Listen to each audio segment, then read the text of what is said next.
Hello everyone, welcome to my YouTube channel Shainita's kitchen. আজকের recipe হচ্ছে সিম পোস্ত।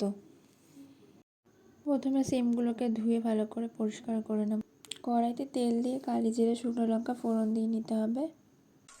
এবার সিমগুলোকে দিয়ে নিতে হবে। সিমগুলো বেশি কাটবো না, আমরা গোটা গোটাই রাখবো, তাহলে দেখতেও সুন্দর লাগবে। সিমগুলোকে এরকম লাল লাল করে ভেজে এবার দিয়ে নিতে হবে পরিমাণ মতন হলুদ গুঁড়ো আর পরিমাণ মতন লবণ দিয়ে তারপরে মিক্স করে নেব।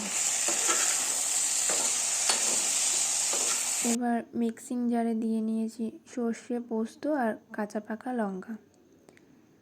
দেখো ব্লেন্ড করার পর এরকম আধা আধা রাখতে হবে। এবার ব্লেন্ড করা মশলাটা দিয়ে নেব। এবার মশলাটা দিয়ে সিমের সাথে ভালো করে মিক্স করে নিতে হবে। এবার দিয়ে দেব স্বাদ মতন চিনি। এবার মিক্স করে নেব।